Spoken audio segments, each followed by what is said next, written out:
Hello dogs, Lildawg right here right now, and this took longer than it was probably supposed to.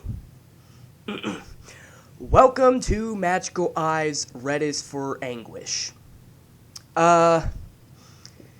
Basically Fruit Bat Factory, the publishers of 100% Orange Juice, if you remember that series.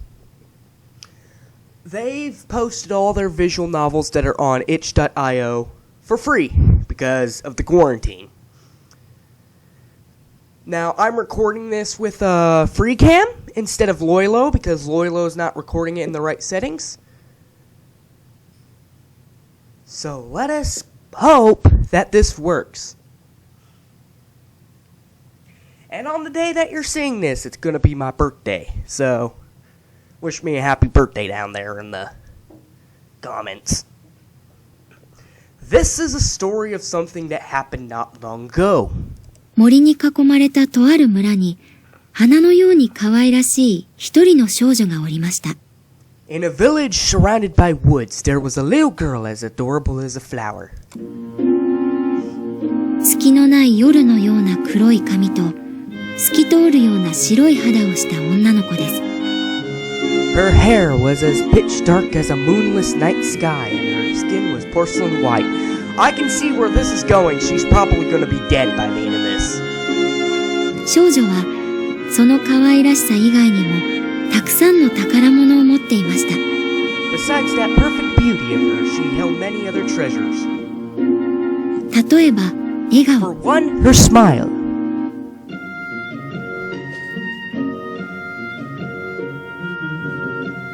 少女が笑えば不愛想な鍛冶屋もつられて笑い出します。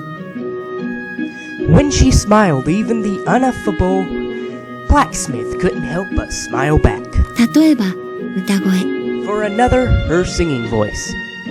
She's gonna be dead by the end of this. I bet you. 少女が歌えば村人だけでなく森の動物までもが踊り出します。When she sang, not only the other villagers, but the wildlife in the woods began to sing along as well. そうして少女は心優しい家族や賑やかな村人たちに愛されながら毎日楽しく暮らしていました。She was living her cheerful life every day, receiving affection from her kind family and the lively villagers. それはよく晴れたある日のことです。Sun-blessed day. 森が色づく時期にだけなる美味しい木の実を取るために少女は友達と森に出かけることにしました。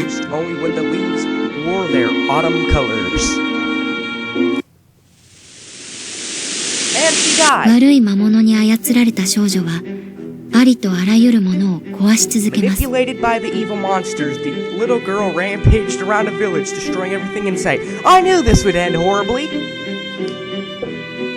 おもちゃも家もそれ以上に大事なものもたくさんの足でたくさん壊します。少女はとても悲しみました。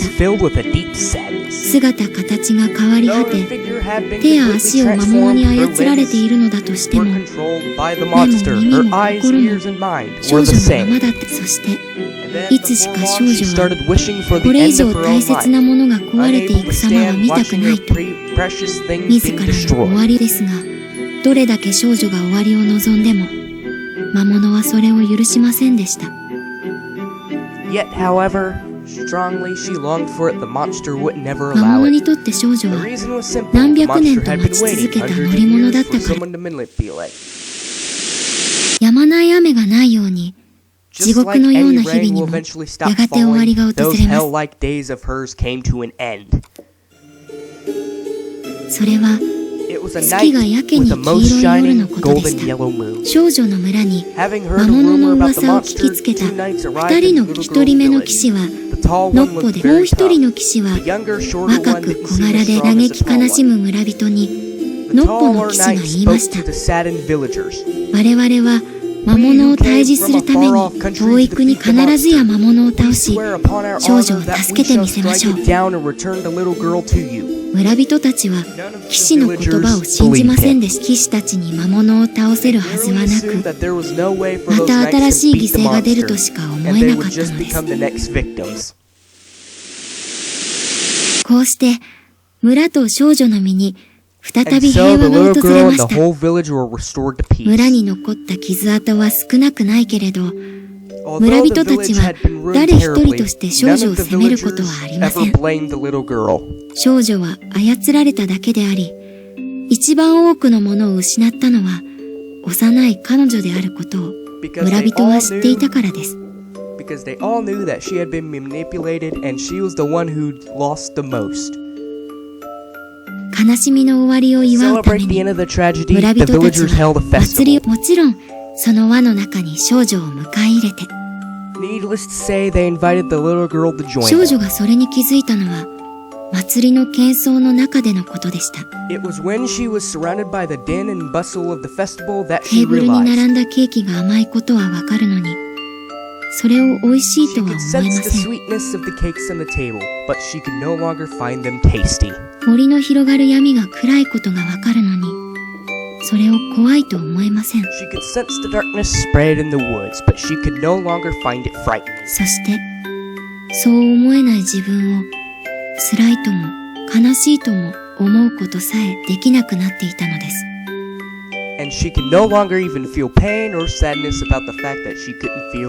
たくさんの大切なものを壊したせいで、少女の心も壊れてしまったのか。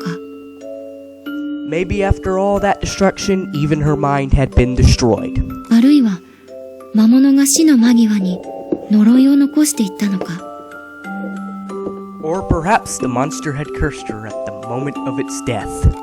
どうしてかはわからないけれど、少女の中からは気持ちがすべて消えてしまっていたのです。But all kinds of feelings within her had vanished. 震える声で少女は語りかけます。The little girl asked in a quivering voice. 私のことを覚えていますか？ Do you remember me? 助けた相手が元気でいることを喜んでくれるのか？ He might be happy to see her doing well after he'd それ saved とも her. 約束を守れていない自分を軽蔑するのか？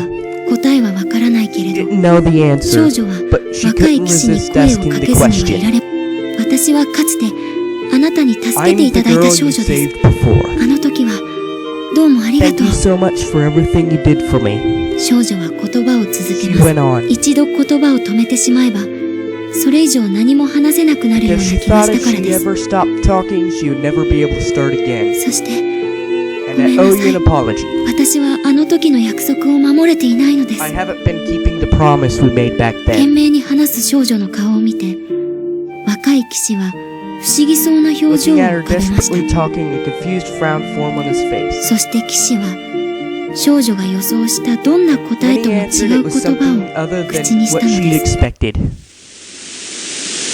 あの若者は呪いにかかってい That るのだ。 young man is cursed. ようやく老人は重い口を開きました。 The reticent old man finally opened his mouth to speak. This is a long introduction. I've been going for about...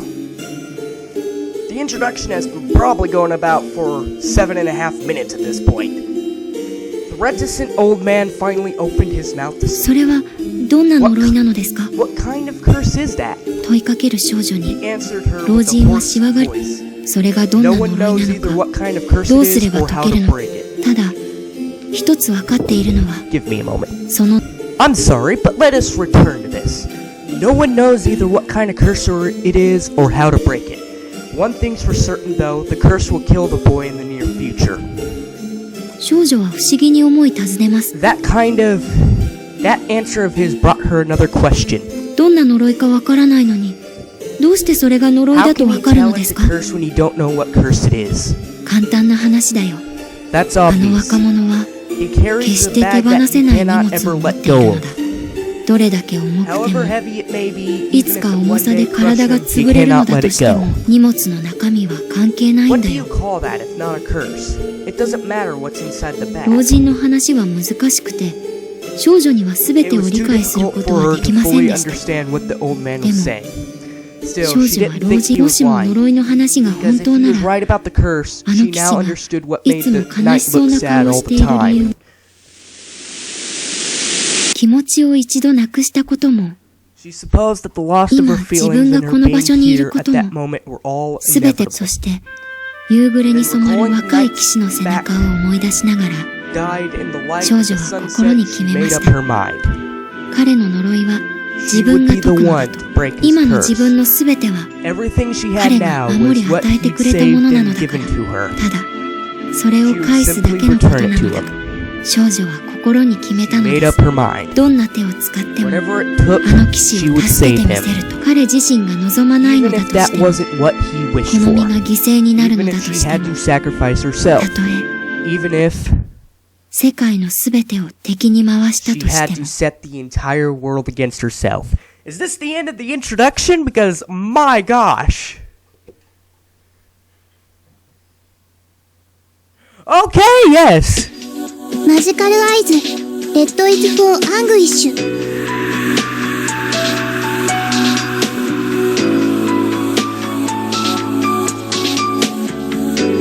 Okay, wow, that was a long introduction.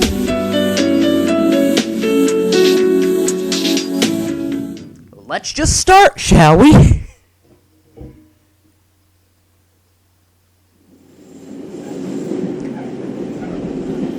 Whew.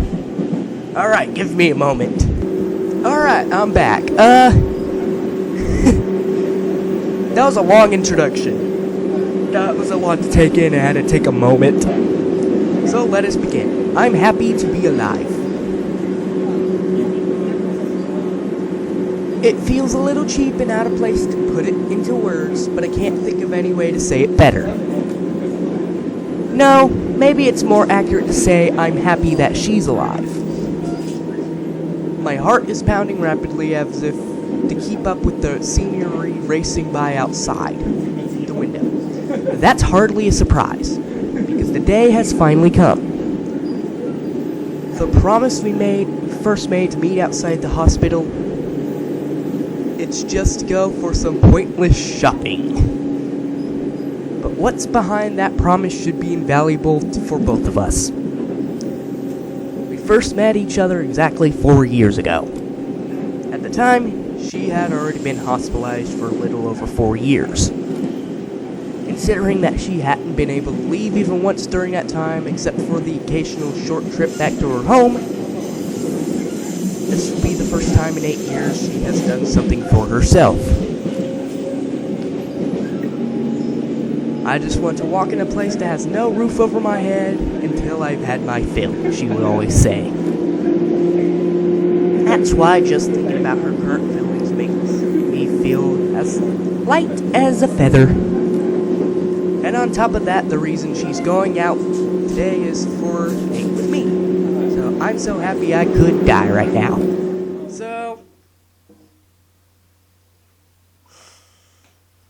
So I'm guessing this is years after that introduction incident.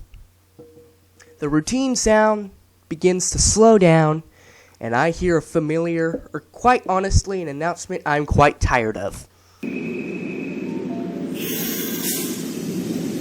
Echoing through the steel interior of the car with what sounds like a big sigh, the doors open in a momentary farewell.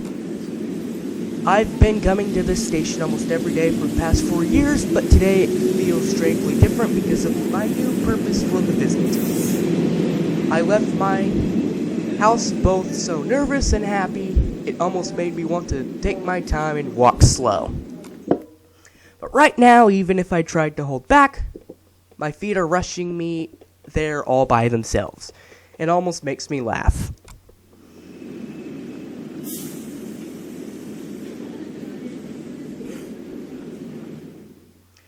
West was misspelled up there.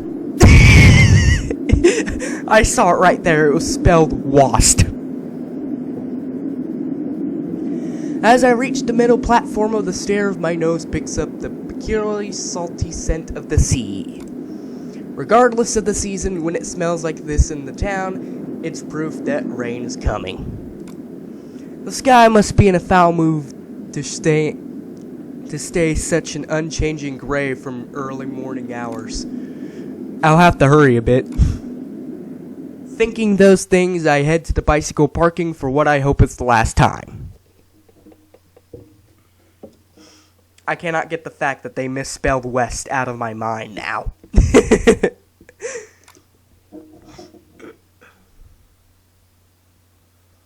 Under the dull, cloudy sky, I turn my focus to the unusual spot just about the center of the second row.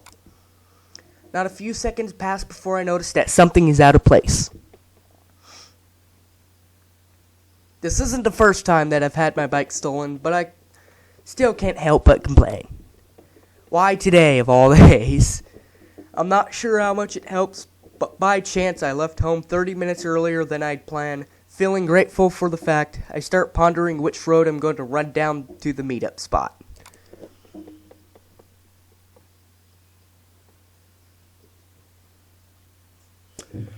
Prologue.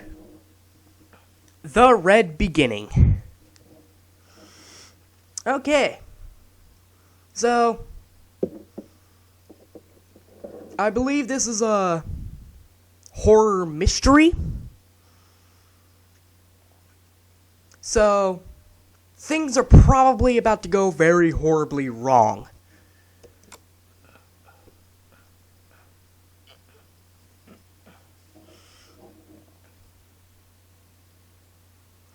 It was confirmed yesterday that the woman named Marazi Tomomi had turned into a variant. A Type B, she was moving around the downtown Y-City area when caught by one of those in charge of that region. Given the urgency of the situation, 2 more support personnel joined up and commenced hostilities. She shook free easily, confirming her superior strength as a Type B. An investigation by the intelligence supervisor began the same day in order to determine an appropriate way to handle her.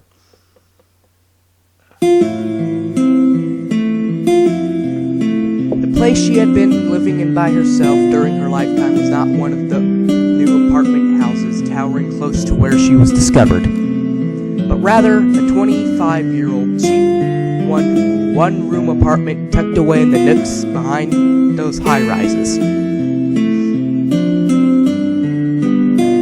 The place she had been living in by herself due to the shade cast by those looming towers, her room remained dark and gloomy all day, from morning to night. In the corner of the room, unbecoming of a young woman living alone, what was once a girl lay on the floors as though rolled up in a ball. Her death was established to have occurred 3 days before the body was discovered. While she was alive, she worked at the office of a foreign capital group downtown, where everyone around her praised both her work ethic and her character. She didn't have any trouble with her neighbors. If anything, they were rather fond of her. So why had no one noticed the death of a girl like her for 3 whole days? Okay, well, yep, that took a turn. And what is a variant? For one thing, misfortune visited her over the weekend. And since Monday was a national holiday, she would have had 3 days off. If it was a weekday, someone from her company would have been worried about her sudden absence, and maybe she could have been discovered before her death. However, even with that possibility in mind, a more serious cause lay in her particular relationships. For a girl like her, for whom being sociable and open comes easily, there should have been a great deal of information accessible regarding her private life. Or so the investigator had assumed, seeming almost betrayed when there was no one who knew much about her private life.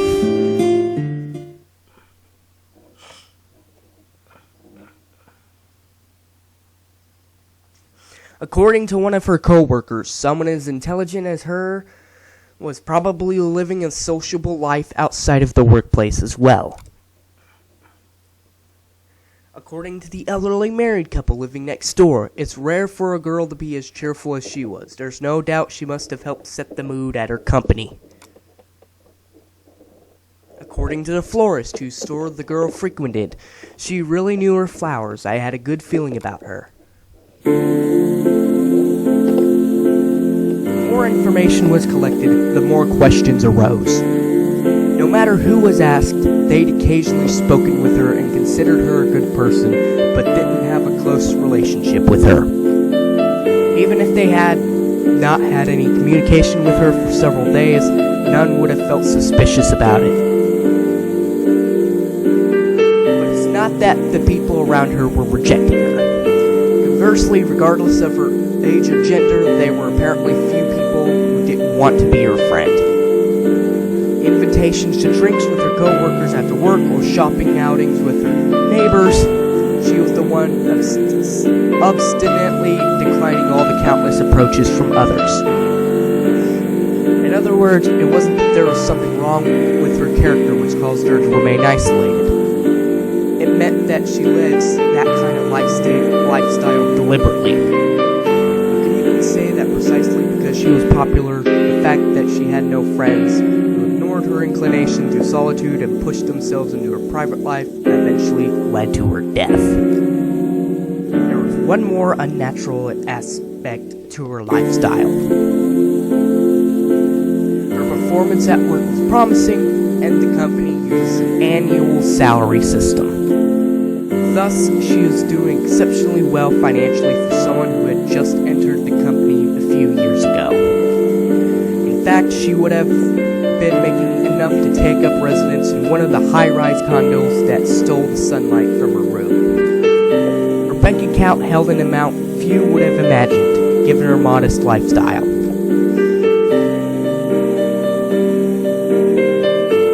So why was she living in that cheap apartment? Why had she grown and deeply ingrained in a life of solitude? There are those are the head scratchers that the accounts of those around her give no answer to whatsoever. Ironically, however, she herself was the one who could provide the answers to those questions. Diaries with entries dated until 2 days before her death were found on the rack under her bed. The writing recorded in these 4 bundles of paper spanning the past 10 years was too odd for something you would write in your diary. As the dates approached to the present, a trend became clear. There was little to nothing written about her recent activity. Rather, she only wrote up her thoughts for a certain someone living in a distant city. The same tendencies apparent toward the beginning of her recordings from her high school and college years. Nothing but boring content, not a thing about any specific friend or teacher. Nevertheless, anything and everything regarding that certain someone was written about as if it were of great importance, even things that would seem trivial. Grandma? What? It appears that by the time she started composing this journal in high school, she was already living together with her only grandmother. What about her parents? What circumstances led to the cohabitation of those two with such a large age difference? Nothing written in the diary to answer those questions. On the contrary, given the length of the journal and that it's not addressed even once, it must have been something she was trying to touch upon, or perhaps it was something that had happened before she grew old enough to be aware. In any case, it must not have been of that great importance to her. Over 1,000 pages in all. Jeez! And every page was filled with nothing but mundane entries chronicling the day-to-day life of this girl and old woman. 1,000 pages? Wow! You don't know, that's a very big diary. About how delicious the lemon soda they drank together was, about how happy she was to have her grandma decorate the living room with the souvenirs she had brought on her school trip, about the first time they made dinner together, and even though it wasn't very good, her grandmother ate it all the while telling her how tasty it was. Trifling, ordinary stories you could find anywhere were described with such care as if they were sparkling gems. Deep feelings toward her grandmother that this one high school student had could be felt on every page. It almost surpassed affection. Perhaps it was a deep and profound feeling of gratitude.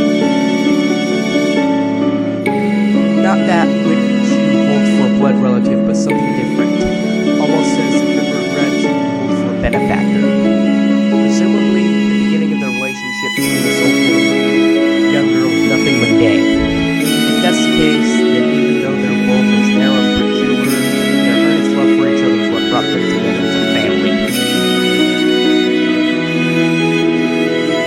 It wasn't until the latter half of the third journal. Third? You're telling me that the first journal was over 1,000 pages, and then there are 2 more of these? Holy crap! Near the end of her college years, that her life began to change suddenly. She became an adult and began to have to worry about her path in life.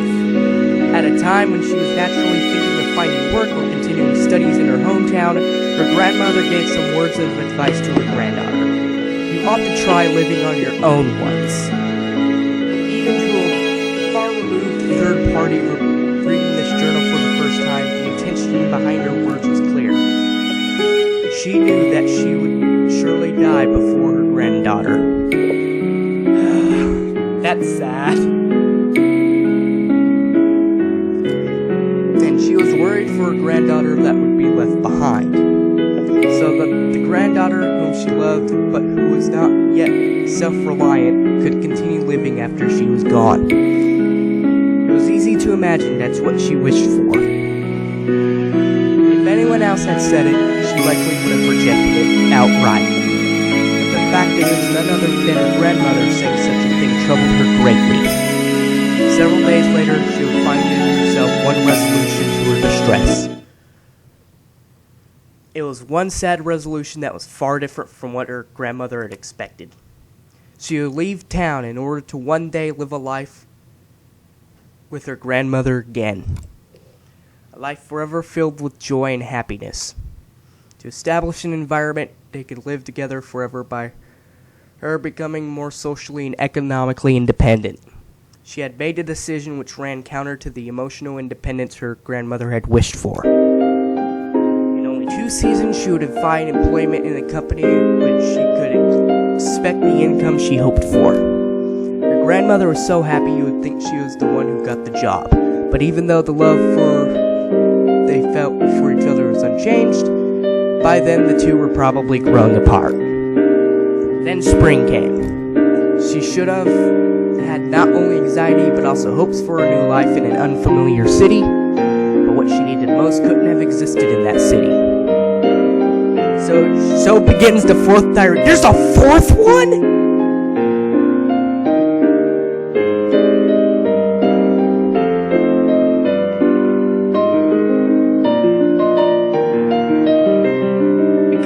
Become a freaking writer!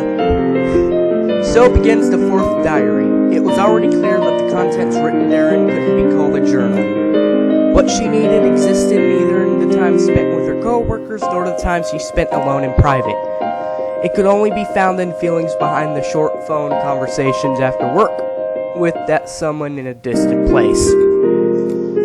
Since separating from her grandmother, it was as if she realized all over again that everything other than her little world in which they spent time together was worthless to her. Grandmother probably misunderstood. What was worse was that her granddaughter probably didn't even realize it herself. That this girl named Rose Tomomi was growing warped. A mind and a wish slightly different from those of the others. When put into words, what she was holding on to might have been a trivial wish that could be found anywhere, even though many others hold similar thoughts and make aspirations, they are neither able to nor even try to make those come true. For her, the most sorrowful things must have been that she was not one of the many others. She held the ability and the will strong enough to make pipe dreams a reality. It's a contradictory story. For the sake of gaining a peaceful life with a grandmother, no matter what she would have sacrificed or suffered through, even if she knew that losing her own repose in the end, she would probably have kept going forward. At least she could have done it with the support of that strengthened volition of hers, affected by her own twistedness. It seems that reality was cruel to her beyond measures. For even if she were still alive today, her dreams and wishes would not have paid off. What happened the night of her death?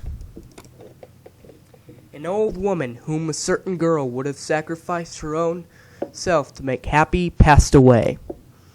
Ironically, at approximately the same time it's thought the granddaughter died. The grandmother, in solitude with no one to care for her, did as well. There was no casual relationship between the two deaths. It was simply that this family, who had shared such a strong emotional bond in a distant city by chance, welcomed death in similar circumstances. If there was one difference, it would be that, having lived so long, death was more or less inevitable for the grandmother. Her death was just a consequence of sickness and old age. She knew that sooner or later her flame of life must be extinguished. It is easily predictable that she didn't tell her granddaughter anything about it at all, so she could avoid worrying her. Because she believed that had she told her everything, her granddaughter would have sacrificed anything and everything to come to her side.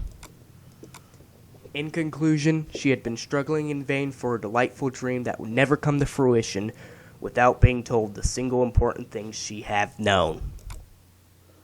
Her grandmother, the most essential element to realizing her desire, had already given up on living with her granddaughter long ago. And then the woman called Marazi Tomomi saw the bubble-like aspiration that she had held ever since her childhood burst and vanish. The journal entry 3 days before death. Though brief, she wrote unusually of her own self. Recently, my migraines have come quicker and stronger. I'm making Granny worried. I should go see the doctor next weekend. That was all that was written.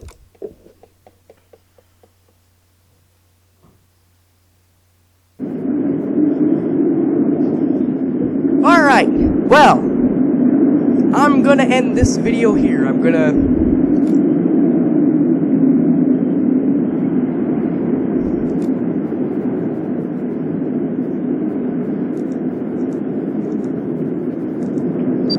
there we go.